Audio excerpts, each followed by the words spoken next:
देख रहे हैं संध्या टॉक्स एंड इस चैनल पर मैं आपका स्वागत करती हूँ।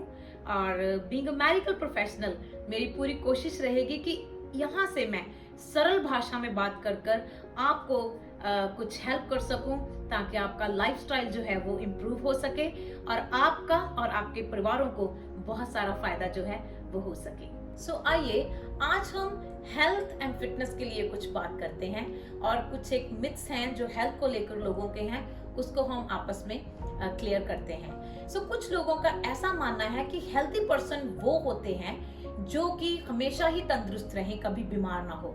बट अकॉर्डिंग टू साइंस ऐसा नहीं माना जाता। अकॉर्डिंग टू साइंस ऐसा माना जाता है कि कोई भी व्यक्ति अगर वो बीमार हो जाए तो वो अपने ही सेल्फ डिफेंस सिस्टम के हेल्प के साथ जब अपनी कंडीशन से बाहर आता है तो उसे ही हम हेल्दी पर्सन जो है वो मानकर चलते हैं।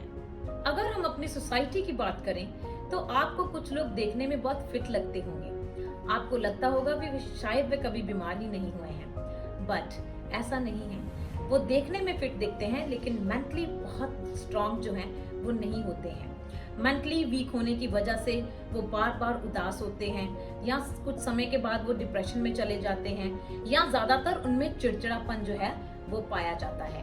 And on the other hand कुछ ऐसे लोग भी हैं जो कि मेंटली बहुत स्ट्रांग होते हैं लेकिन फिजिकली वो किसी ना किसी कंडीशन में सफर जो है वो करते रहते हैं। और कुछ लोग ऐसे भी हैं जिन्हें डाइट की बहुत नॉलेज होती है, हमें क्या खाना है, कितना खाना है, कैलोरीज खाने में कितनी होनी चाहिए, और ऐसी नॉलेज होने के बावजूद भी उनका लाइफस्टाइल जो है वो बहुत पुअर होता है। फॉर इंस्टेंस वो लेट सोते हैं, लेट जागते हैं, राइट, और अपनी सारी एक्टिविटीज में बहुत डिले वो कर देते हैं और उनका सेडेंटरी लाइफस्टाइल होता है। और इतने एफर्ट लेने के बाद भी आज जो है लोग किसी ना किसी एरिया में सफर जो है वो कर रहे हैं। ये क्यों हो रहा है? क्योंकि सोसाइटी में लैक ऑफ नॉलेज है। सोसाइटी में नॉलेज को जो है लोगों के साथ बांटा नहीं जा रहा। इवन दो आज हमारे पास सोसाइटी में सब तरीके की फैसिलिटीज भी हैं। हमारे पास अच्छे अच्छे डॉक्टर्स हैं, हमारे पास जिम ट्रेनर्स हैं, हमारे पास डाइटिशियंस हैं, हमारे पास ट्रेनर्स हैं, सर्जन्स हैं। इतना फैसिलिटी होने के बावजूद भी आज जो है लोग जो हैं वो और ज्यादा बीमार होते चले जा रहे हैं। और इतनी फैसिलिटी में रहते हुए भी आज 3 जो मेजर डिजीजेस हैं, जिनमें सबसे पहली है डायबिटीज और सेकंड है हार्ट प्रॉब्लम्स एंड थर्ड है कैंसर। ये 3 मेजर डिजीजेस जो हैं वो ऑल अराउंड द वर्ल्ड जो हैं इनका रेट जो है वो लोगों में इंक्रीज जो है वो हो रहा है। ऐसा क्यों है? आई थिंक मैं अपने परसेप्शन से ये बात करती हूँ। इंग्लिश की एक कहावत है that excess of everything is bad. मुझे ऐसा लगता है कि जैसे जैसे फैसिलिटीज ज्यादा बढ़ती रहती हैं तो लोगों का डिपेंडेंसी जो है वो किसी ना किसी इंसान पे या किसी ना किसी चीज के ऊपर जो है वो बढ़ता चला जा रहा है। जब ज्यादा फैसिलिटीज भी बढ़ जाती हैं तब भी नुकसान जो है वो आना शुरू हो जाता है। और आज हो ये रहा है कि लोग ज्यादातर मेडिकल प्रोफेशनल्स के ऊपर या फिर और तरीके के ट्रेनर्स के ऊपर या सप्लीमेंट्स के ऊपर जो ज्यादातर डिपेंड होते चले जा रहे हैं और इसी वजह से बॉडी का इम्यून सिस्टम जो है वो वीक होता चला जाता है। और दुख की बात यह है कि किसी के पास इतना समय नहीं है कि वो आपको स्ट्रेट पे बिठाकर अच्छी तरीके से समझाए कि बहुत सारी चीजों का फायदा होने के साथ साथ हमारी बॉडी में नुकसान भी जो है वो हो सकता है। जैसे अगर आप किसी आज फार्मा कंपनी में चले जाएं, जब आप मेडिसिन लेने के लिए फार्मेसी पे जाते हैं तो किसी के पास इतना समय नहीं है कि वो आपको बताए कि अगर आप ओवरडोज ऑफ पेन किलर लेते हैं या फिर आप स्टेरॉयड कंटिन्यूस ले रहे हैं तो उससे आपकी मौत भी जो है वो हो सकती है। इसी तरीके से अगर आप ओपीडी में डॉक्टर के पास जाते हैं तो उनके पास भी इतना समय नहीं है आपको बताने के लिए कि मेडिसिन के बिना भी जो है आपका बॉडी का सिस्टम खुद से ही आपको जो है वो हील कर सकता है। एंड इसी तरीके से अगर आप डाइटिशियन के पास जाते हैं तो डाइटिशियन आपको डाइट के लिए जरूर बताएगी, पर उसके पास इतना समय नहीं है कि वो आपको ये बताए कि आपकी डाइट का आपके ऊपर 0% फायदा होएगा जब तक आपका इमोशनल हेल्थ या फिर आपका मेंटल स्टेटस जो है वो अच्छा ना हो।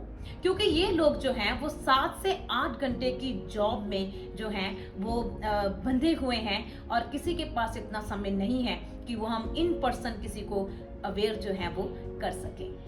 सो जब तक आप सीखना नहीं चाहेंगे तब तक आपको कोई सिखाने वाला नहीं मिलेगा।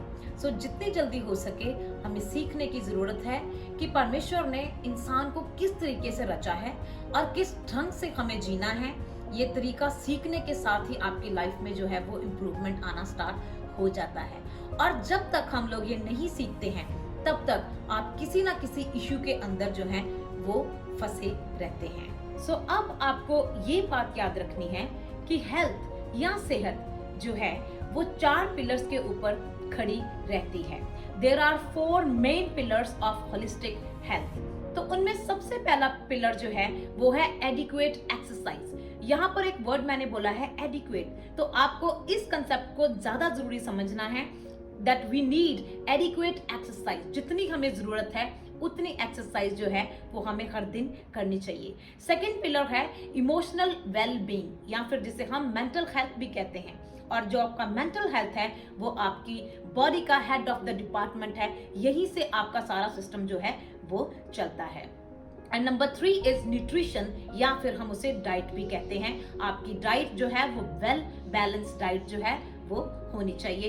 एंड 4th पिलर जो है वो है sleep. Sleep is the powerful medicine, जो कि मैंने बहुत बार अपने फेसबुक पेज पे इसके लिए बात किया है और आने वाली वीडियो में हम इन 4 पिलर्स के लिए जो है वो रेगुलर बात करते रहेंगे। सो इसके साथ साथ 4 पिलर्स को जो आपने याद रखना है तो आपने एक एग्जाम्पल को हमेशा जो है वो याद रखना है कि जब हम अपना घर बनाते हैं तो घर बनाते समय हम अपने घर के चारों पिलर्स को इक्वली रिस्पेक्ट देते हैं और हम चेक करते हैं कि किसी भी पिलर में ऐसा ना हो कि एक भी पिलर जो है वो वीक हो। हम ऐसा क्यों करते हैं? क्योंकि हम चाहते हैं कि हमारा घर जो है वो स्ट्रॉन्ग पिलर्स के ऊपर लंबे समय तक जो है वो खड़ा रहे। सो इसी तरीके से होलिस्टिक हेल्थ के लिए या कंप्लीट हेल्थ के लिए आपको इन चारों पिलर्स के ऊपर जो है वो फोकस जो है करना पड़ता है और इक्वली इन्हें रिस्पेक्ट देना पड़ता है। That's the exact meaning of health. अब आपको ये भी सीखना है कि इन पिलर्स का आपस में एक बहुत गहरा कनेक्शन होता है। There is a strong connection between these pillars और इनमें से आप किसी एक भी पिलर को जो है इग्नोर नहीं कर सकते हैं। और गलती से भी अगर आप ऐसा करते हैं या फिर अगर आप एक ही पिलर के ऊपर फोकस करते रहते हैं, it might be your diet, it might be your emotional health, it might be your sleep और एक्सरसाइज, तब भी आप हेल्थ का पूरा फायदा जो नहीं उठा सकते। एंड हेल्थ को फुली इंजॉय आप इसीलिए नहीं कर रहे हैं क्योंकि आपको एक चीज की नॉलेज है और उसके साथ साथ उसका जो कनेक्टिव पार्ट है उसमें कुछ लोग जो हैं वो चूक जाते हैं।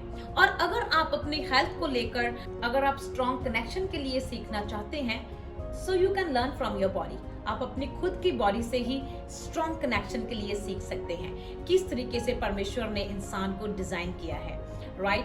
और बॉडी का जो हर एक ऑर्गन है वो एक दूसरे ऑर्गन के साथ जुड़ा रहता है और हर एक ऑर्गन जो है वो एक दूसरे की रिस्पेक्ट के साथ चलते हैं। अगर हम बॉडी के सेल्स की बात करें तो हमारी बॉडी में बहुत सारे ट्रिलियन सेल्स हैं जो एक दूसरे के साथ कनेक्ट होकर ही चलते हैं और इनका आपस में स्ट्रॉन्ग कनेक्शन होने की वजह से ये राइट कम्युनिकेट करते हैं और हमें जीवन जो है वो मिलता रहता है। और इसी तरीके से अगर हम एक एग्जांपल के साथ देखें, अगर किसी इंसान को सीवियर हेडेक हो और वो कहे कि बाकी शरीर मेरा खुश रहे, तो ऐसा नहीं हो सकता। एक हेडेक जो है वो आपके इमोशनल हेल्थ पे भी असर करती है, आपके स्लीपिंग पैटर्न को भी डिस्टर्ब करती है और आपके डाइट को भी जो है वो डिस्टर्ब करती है और इवन आप किसी में या किसी पार्टी में आप बैठना भी पसंद नहीं करते हैं। सो इसका मतलब ये है कि आपकी पूरी बॉडी जो है वो एक दूसरे के साथ कनेक्ट होकर जो है वो चलती है और जो बॉडी है वो किसी ना किसी प्रिंसिपल को खुद में फॉलो जो है वो करती है। मैं उम्मीद करती हूँ कि होलिस्टिक हेल्थ के 4 पिलर्स के लिए आप लोगों ने आज सीखा है और मैं कोशिश करूंगी कि आने वाले समय में हम हर एक पिलर्स के लिए बात करते रहें ताकि लोगों में लाइफस्टाइल जो है वो इम्प्रूवमेंट हो सके और हम ये जान सकें कि किस तरीके से हमें इक्वली एक ही समय के अंदर रहते हुए इन 4 पिलर्स को रिस्पेक्ट देकर अपने हेल्थ को इम्प्रूव करना है। मेरे साथ बने रहने के लिए आपका शुक्रिया। Stay healthy and be blessed everyone.